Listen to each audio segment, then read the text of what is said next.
dala-dalang paninda. Hindi mo naman alam kung ano yung paninda. Hindi Oo. bali ho kung sandwich lang yon. So, Yung droga ho, napakakuan yan sa eskwelahan. At bumabata ng bumabata ang gumagamit niyan. So in other words, just kung ganito, lalo na sa mga ahensang ganyan, kapag may nangyari ngayon na mga medyo involved the security, yung mga ganyan. Kasi nandyan, DICT, nasisisi rin naman sila sa mga breach na nangyari. So parang, don't you think na pwede itong magamit na sabihin nilang, okay, hindi namin hawak yung mga ganyang klase, so punta na lang ang lahat ng reklamo nyo, punta kayo doon sa mga sinasabi na merong sila lang ang merong power for intelligence and surveillance. So, don't you think pwedeng magamit yun sa ganon, na ma-excuse sila from what's happening inside the department? Ipapasan nyo ho sa PNP kung matagal kung matagal ang investigasyon, walang medico-legal, maghihintay. Di ba? Tsaka hindi maging proactive, ma'am? Mangyayari nito, tama po, yan hindi yung siya magiging proactive kasi hintayin mong may mangyari tapos taka natin sabihin na imbestigahan nila. Parang ganyan, no? Magiging reactive. Parang ganyan ho ba? Tama ho ba yun? Okay. Turo ka lang ng turo. O i-follow up mo doon. Tingnan mo doon. Ba hindi ho kayo kumikilos? Wala ho kaming pondo. Inalis ho ng House of Representatives. Kung gusto ho nyo, lokohan nga sige, mag-sign ng waiver. Inalis ninyo ang CIF ng 5 ahensya. Pag may nangyari doon, tuturo namin sa House of Representatives. Okay. Kasi inalis Yes. Last question bago ko ilipat kay partner Angelo. Kasi isang ina-argue talaga dito, actually medyo ang nagkakaingayan because of the Department of Education, no? Merong mga tao, siyempre, naapektuhan yung mga anak nila. Nang sasaktan dyan. Kasi nga yung mga recruitment nga daw na sinasabi, no? Okay. Now, if ever mawala ho ba yun, pwede na ba sabihan ng Department of Education na who's working with other agencies doon sa gusto niyang mangyaring plano, no? Na ingatan na walang ma-recruit. Na pwede niya ngayon sabihin sa mga PNP, AFP, NICA, magpadala nga kayo ng mga intelligence doon sa loob ng mga eskwela, maging visible kayo doon. Kasi isa yan sa ayaw, di ba, pinaglalaban niya ng UP, walang police visibility, wag kayong papasok basta-basta. So do you think now it can be done? Kailangan ko makapagtrabaho sa inyo kasi wala naman akong sarili. Kayo assign. Tama ka dun, ma'am. Yun ang magiging solusyon. Pero, hindi, ako as a former university president, hindi ho ako sang-ayon na dadating ang AFP o PNP sa institusyon ng edukasyon. Kasi, maiiba ho ang nature ng education. Environment. Pag nakita nilang wag nang mag-uniforme, pero mahahalata mo naman kung sino ang security. So, ibig sa sabihin tindig pa lamang, sa pakikipagtao. So, makikita mo anong gusto mo, imimilitarize natin ang... Yun nga. So, pwedeng mangyaring ganun ngayon yun. Magkakaroon ngayon ng request. Alam mo, hindi kami hindi kayo na lang. So, pwede rin maapektuhan yung pamamalakad na gano'n. Magandang hapon po, Miss Malu. Magandang hapon. First time yata to sa kasaysayan ng Kamara na may 5 ahensya. That's right. Ano kaya palagay ninyo ang nagtulak diyan sa mga kongresista na mag-decide ng ganitong desisyon na talagang tanggalan ng confidential intelligence? Maganda po yung tanong nyo, no? Kung titingnan niyo yung press statement nila kahapon, dun sa 5, binalik naman, ilinagay lang yung CIF sa MOOE ng DA, ng DICT, at saka ng DFA. So, from pagkaalis nila sa Confidential and Intelligence Fund, reclassify nila yon at ginawa nilang MOOE. Ang tangi pong nawalan talaga, na kung titingnan niyo yung istorya, medyo medyo hindi katotohanan, ang talaga hong nawalan, OBP at DepEd. Hindi naman ho renestor as MOOE . So, kaya nga ang sabi ko, basahin ninyo yung press release. Kasi yung press release, 2 pahina yun, ang dami nilang sinasabi. Sa first page, sinabi nila, 5 ahensya ang nawalan. Tapos, pagdating nyo sa second page, linagay yung MOOE, yung pondo sa MOOE, nung 3, pero yung 2 na iwan. So sino talaga ho na zero? Si OBP at saka si DepEd. Ngayon, ang tanong nyo, maganda yan. Kasi ho, makikita natin si Vice President Duterte, patuloy po ang what's the right term? Bangga sa mga teroristang grupo. From the very start, nung kandidato siya, sinabi naman niya na talagang ayoko ng ganito, ayoko itong grupong ito. Talagang sinasabi niya. At makikita natin sa plenary at sa committee, ang bumabangga lang naman sa kanila yung 3 ng Makabayan Block. So, ang parati ko nga hong sinasabi, bakit inalaw sa plenary na bastusin yung proseso ng Kongreso, na parang ang nag-monopolize na lamang ng debate ay yung may linya at yung kalaban ng may linya. So kita po nyo kaya yung I'm calling the press release really outright lies. Kasi ang talagang inalisan, 2 lang. Si OBP at si DepEd. Kasi yung 3, renestor sa MOOE. So, oo, inalis nila. May karapatan ang Kongreso mag-reclassify. Ang problema dun sa reclassification ginawa from MOOE towards a Pag-asa Airport runway na gusto nilang itayo, ang question po doon, pwede ka bang mag-reclassify ng CIF patungo sa infrastructure fund na wala naman sa NEP? Wala sa budget ng Pangulo. Katulad po na nagsimula tayo, di ba sabi niyo, may NEP, pagkatapos ng NEP, ang pinapasa sa House po, ang tawag doon GAB, General Appropriations Bill. Pag nagbalik po sila ng itong recess nila, November 5, magbobotohan niya ng 3rd reading. Aangat sa Senado. Hindi ko alam kung ang gagawin ng Senado, mag-a-adapt na lang ba sila? Mas madali po yun. O talagang magpapasa sila ng separate nila. Pag nagpasa ng separate, magkakaroon ng BICAM. So, tama po yung sinabi nyo, medyo malayo-layo pa ito, marami pang usapan. Sana hindi lang maging personality ang pag-usapan. Sana ang pag-usapan, palisiya. Ano ba ang national security policy natin? Meron na pong napirmahan ng presidente dyan, EO37. Hindi ko alam kung binabasa nila o rene-reflect nila sa debate nila. Kasi ang sabi dun sa Pag-asa Airport, yung daw ay kailangan sa West Philippine Sea. So, babalik po tayo. Ang isang bansa, ang kailangan yung ayusin muna ang domestic issues bago tayo in sa labas. Kasi kung napakaliit ng ating pondo, 5 trillion, ilalagay mo pa sa depensa sa labas. Kaya nga ako parati kung sinasabi, magpabayad kayo sa EDCA para yung tinatayong facilities, yun naman ho ang bayad tatayo ang facilities, iiwan sa atin. Ba't hindi nyo isama ang Pag-asa? Diba? Kasi ang parang sinasabi nila, ilalagay daw sa security ng bansa. So ang tanong ko, kung ilalagay mo sa security, ba't linagay mo sa National Security Council? Wala naman ho dong implementing army. Policy ho yan, nagdedebate. Pwede sa NICA, okay yung sa NICA, sa BIFAR, okay yung sa BIFAR. Pero yung nag-iiba po ang mundo Ang risk hindi na yung man-to-man, marami ng cyber. So, cyber. Kung hindi ho tayo mag-a-adjust sa ating budget, ay mauunahan tayo ng mga problema, hindi tayo talaga makakatugon. Ang isa pa pong magandang realignment, ilagay nila sa sa civilian defense, yung disaster. Ay 20 na bagyo tayo a year. Talaga kung lumuluhod tayo dun sa bagyo, hindi nyo taasan yan para handa tayo. So, marami pa kung pwedeng gawin.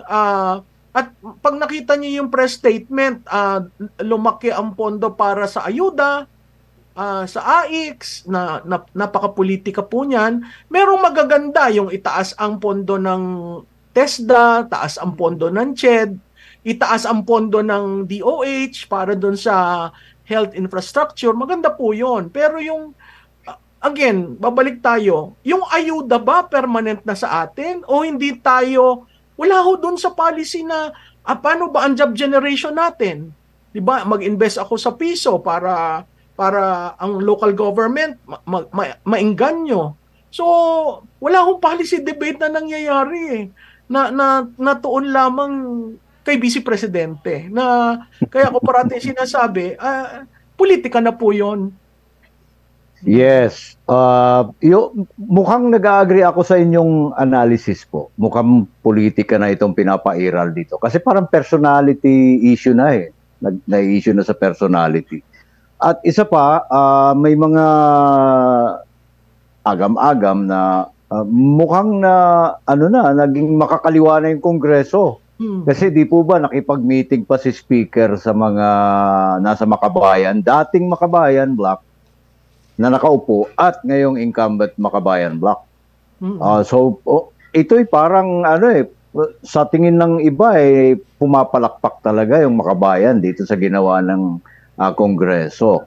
Na talagang parang siningle out lang talaga si BP Sara. Sir, alam mo yun, di ba sinabi ni Speaker na yun naman daw ay social hall, kahit sino pwedeng pumunta. Pwede mo rin namang hindi i-publish. Di ba? Para hindi nagkakahiyaan, pwede mong i-publish. Those are things that a speaker will be able to do. But to publish it, and towards the end, nung napasa yung on second reading yung GAB, nagpasalamat siya. He was in the rostrum thanking the Makabayan Block for the plenary. So, ang akin lang, sandali lang, budget ito ng presidente mo. Magkasama kayo, ang presidente at ang vice presidente magkasama. Bakit naman sinisingle out mo lang ang vice presidente? Kaya babalik doon sa usaping, ano ba ito, demolition job? Mukhang gano'n na nga. Mukhang marami nag-agree na demolition talaga. Dahil hindi naman natin maialis sa isipan ng mga mamamayan na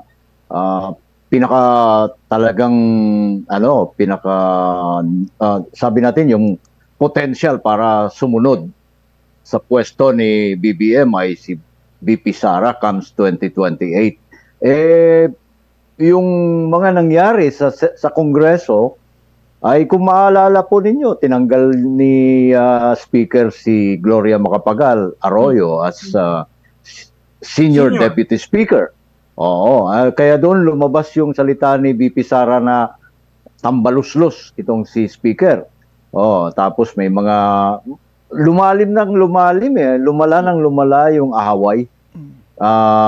There was an occasion doon sa birthday yata ni Presidente Bongbong na nagpatutsada ang Vice President. Sorry, Apong Bongbong, I cannot mention your middle name. Parang ganun. So talagang antindi na ng away. So ito, pinapakita rin ni Speaker na may force to reckon with ang kanyang posisyon bilang Speaker of the House. Yun po palagay nyo. Oo, ako'y sumasang-ayon doon. Yung force dahil pinsan siya ng Pangulo. Speaker siya. At kung speaker siya, meron siyang 28 billion na hawak-hawak, no? So makapangyarihan. Pero ang speaker ba nananalo sa history ng ating politika? Wala pa pong speaker na tumakbong presidente na nanalo. Pangalawa tama po. Wala naman sa balota ang vice presidente sa 2025. Wala nga partido. Bakit nyo gustong durugin? Hindi naman siya kalaban sa 2025. Ngayon, kung ang parang sinasabi nyo ay, di sige, nandiyan ka, wag kang sumali sa amin sa kampanya sa 2025, hindi naman nag-o-offer rin ang Vice President. And kung titingnan nyo, in the past 1.5 years, at during cabinet meetings, tahimik lang si Vice Presidente. Kung hindi tanungin, hindi siya magsasagot. Kung hindi bigyan ng task, hindi niya tatanggapin. Kaya sabi ko, bakit nagkaganon? Samantalang maganda naman yung samahan nung nagsimula sa kampanya. Wala akong masasagot doon. Ang akin lamang, tinitingnan ko yung mga galaw ng mga tao na mukhang may pinupunto sa dulo. Tama po. Hindi na kailangan nating nag-aral sa Harvard eh. Ang bilis natin basahin mo lang yung body language nila at saka yung mga lumalabas na development. Yun talaga makikita na natin na nasi-single out. Talagang may gustong patunayan yung speaker na talagang may makapangyarihan talaga. Pero sir, alam mo maganda rin yung nangyari kagabi. Hindi ko napakinggan pero nakita ko kaninang umaga nung nagsalita ang dating Pangulong Duterte. Sa tingin ko yung pag-jump niya into the arena again, medyo telling yon kasi nag-challenge siya eh. Magkaroon ng liquidation, i-open sa public, isama pati ang presidente. O kung tatakbo ka, i-open mo ang record mo. Medyo yun, hindi ko alam kung paano tatanggapin ng mga nakaupo. Yun nga po. Naalala ko pa, may mas violent reaction diyan sa camera doon sa binuong parang krusada ni Baguio City Mayor Benji Magalong. Oo, yung wala na yun. Wala na bigla yung isyong yun. Nandyan pa ho. I think very active sila dun sa pag-alis ng confidential and intelligence fund ng local. Mahirap po yun, no? Pagdating mo sa local, hindi naman lahat ng pondo ng local galing sa national. Yes, ang pondo po ng local galing sa lokal, sa lokal, business, sa permits, sa amilyar. Ang binibigay lang po ng National Internal Revenue Allotment. Pero kailan bumababa? Hindi po sa first month. Usually yan bandang June at delayed. So, kung may sumabog sa lugar mo, maghihintay ka sa national. Kung nagkaroon ng bagyo at lumubog ka, maghahantay ka sa national. So medyo mahirap po yung ginagawa nila na one cookie cuts to everyone. Na ang CIF dapat alsin. Pero di ba, Mr. Kia, nandiyan pa naman talaga, nakikita natin. Actually, meron nga silang grupo ng anti-corruption group, di ba? Mga 100 plus na yata ang members noon, no? Pero pagdating sa mga Congress na wala yung di ba nagsalita siya? Tapos biglang after nun, regarding the 50% cut na yung iba, di ba nagsalita si Magalong eh? Tapos biglang parang hindi pinursue. Ibig sabihin, dun mismo sa hall, hindi mismo dun sa Kongreso or sa Senado. Parang inano lang yon, hindi masyado tinuloy-tuloy yun. Diba? Kasi matindi yung accusation ni Mayor Magalong. That is corruption issue, hindi ba? Kontratista na. Okay. Di ba? Partner, may tatanong ka pa kasi may papasok sana akong tanong. Okay na ako. Okay ka na? Okay. Kanina po, di ba, dinescribe ko na according to COA kung ano yung confidential expenses. Now, we'll go now here. Again, I want to use the definition of COA mismo, no? Eto pupunta na ako dahil pinag-uusapan nyo yung mga budget kanina.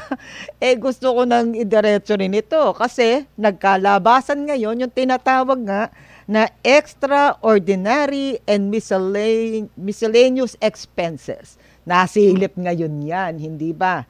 Okay, ang description para po sa ating mga taga-subaybay dyan, This account is used to recognize the amount paid for expenses incidental to the performance of official functions such as meetings and conferences, public relations, educational, cultural, and athletic activities, membership fees in government organizations, and this account should be closed to the revenue and expense summary account. Nakitaan po yan sa HOR na may ganung budget.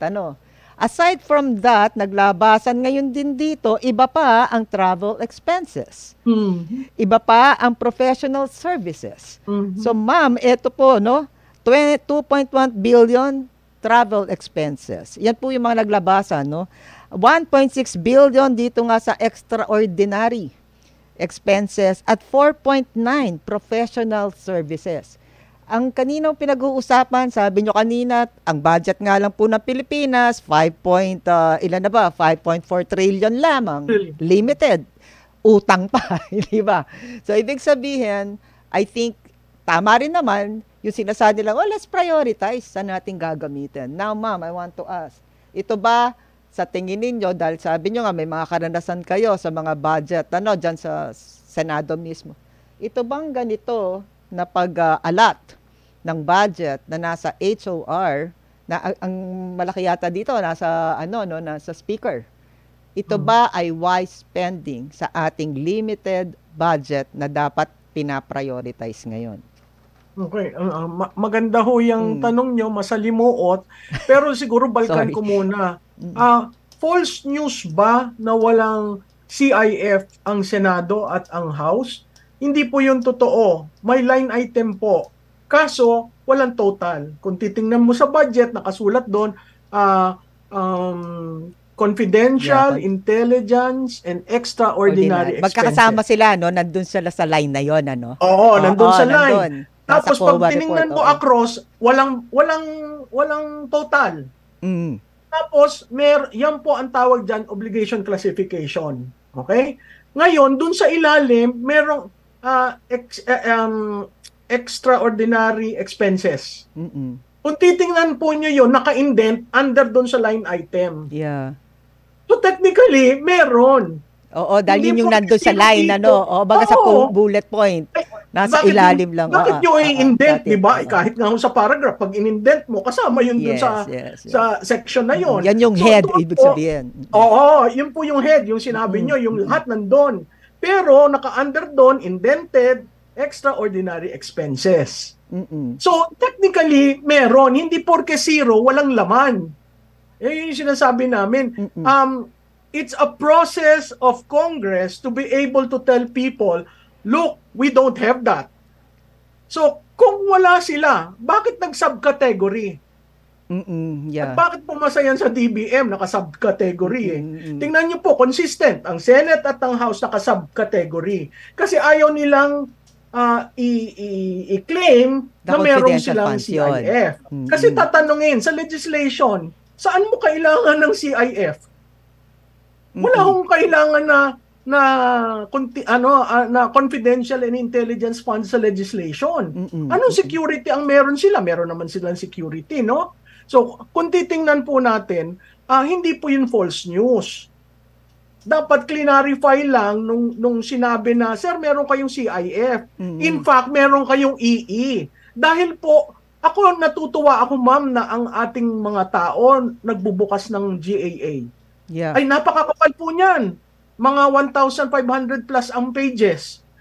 Kung hindi mo alam kung paano ang sectioning at hindi mo alam ang general provision at special provision, hindi mo maintindihan ng budget. Ako po natutuwa dahil naglabas yung mga tao, nag-research sila. At ngayon alam ng tao, ay may ganun pala CIF, ay may ganun palang EE. And it's good that people are questioning naman, hindi ba? Yes. Sabihin, hindi na tayo yung mga tipong nganga na maganda na nagtatanong mga tao.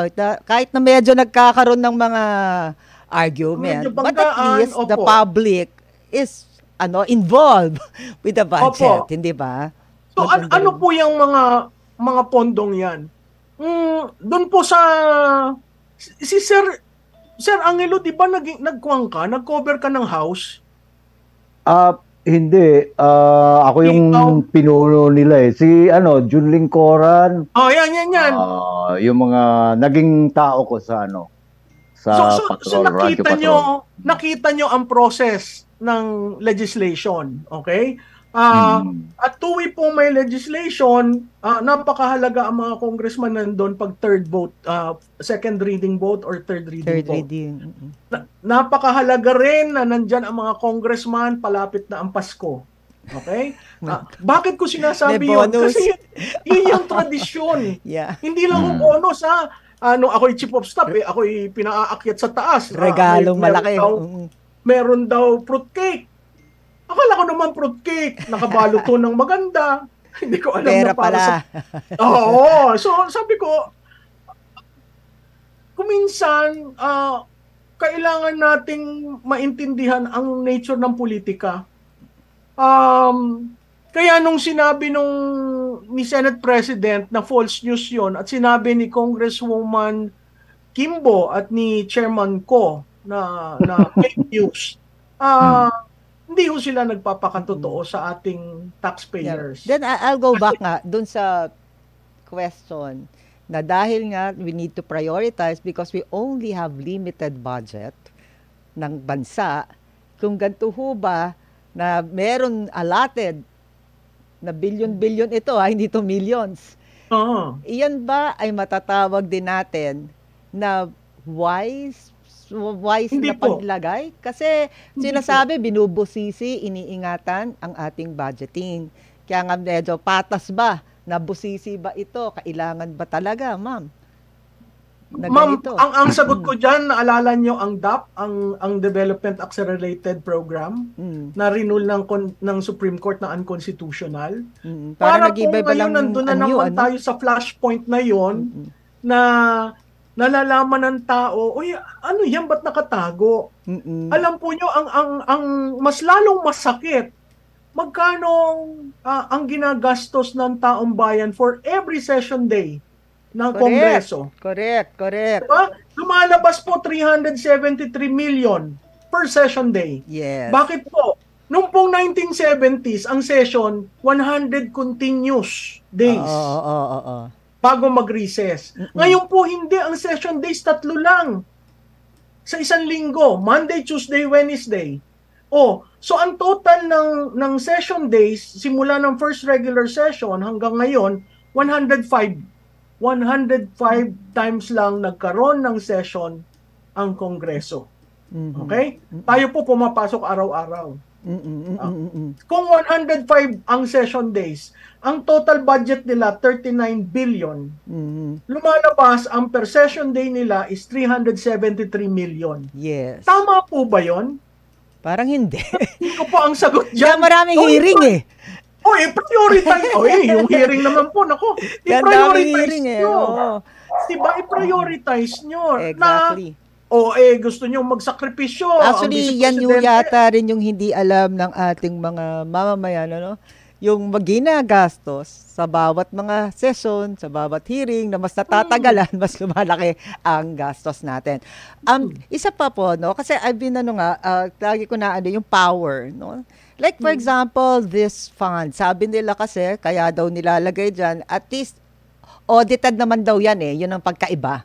It's not confidential funds because this one, itong tinatawag na extraordinary expenses, ay na-audit naman daw. Pero di ba ito'y certification ng speaker para ikay gumamit. Ibig sabihin, may power siya to certify. Yeah. So, yung mga ganito ho ba, masasabi natin, power ho agad yun. Kasi Power kailangan ho na yun. certification niya di ba? Oo. Sa mag-a-agree. Kung sino malapit sa kusina, One siyempre person mas to agree. mamantika, di ba? Yeah. Ganun lang yun. Ang kwan lang natin, masyado kasi nilang ino-obfuscate yung discussion. Ginugulo kasi bihira ang taong bayan makaintindi ng budget. Nung naintindihan, ginugulo nila. So, diyan po sa tama kayo, certification lang po ang kailangan yan. At within a range. So, sino nagde-determine ng range? Hindi ba si speaker? Yeah, so one person to approve. Yun ang mangyayari. And again, I call the speaker, the wife is the chairperson of the Committee on Accounts. Doon po sa Committee on Accounts, makikita nyo kung paano ginastos ng House of Representatives ang pondo nila. Ang dami hong conflicting yung ethical norm na wala na eh. Yeah. Kaya nga ang sinasabi ko, yung Kongreso na nagtrabaho ako, ibang-iba na po ngayon. Kahit po ang debate, ibang-iba. Kaya nakakalungkot kasi 'di ba, habang tumatakbo ang panahon, dapat ang mga institusyon nagbabago, mas nag-i-improve at ang bayan mas umuunlad. Pero tayo noong 1987 nung binuksan ho uli ang Kongreso, parang na kung saan napapunta na hindi maganda at lalo nang nagiging for the boys club lang na sila lang yung nakakaalam kung paano ginagastos ang pondo. But then again, syempre sabihin na sa mga tao, tayo ang naglalagay, nagluluklok diyan sa ating upper and lower house, hindi ba? Sa ating yan. At saka pondo natin. Tayo ang bumoboto, pera ng bayan. So, ano yun na natin at siguro, yung mga pagboboto natin na ilalagay dyan ngayon, di ba? Kung meron tayong, pag-isipan maigi. Hindi ba, ma'am? Opo. Kaya At saka maging transparent. Nasa ating kamay talaga yan sa eleksyon. Mahirap, ma'am, na hindi ka magiging transparent, pagbukas ng libro na andon. So, nakikita naman, nakikita po. Yun ang maganda naman sa technology. Everybody now, pwede mong i-research yung mga bagay-bagay if you have questions. Di ho ba? So maraming salamat po, Miss Malu. Sana invite namin kayo because maganda ang mga usapang ganito. Dahil kailangan din naman marinig ng mga tao kung ano talaga ang mga yung baga, hindi iniimbento kasi nandiyan yan sa mga data, nandiyan naman yan, nakalabas sa mga libro yan. So maganda pong makausap namin kayo. Maraming salamat. Maraming salamat po.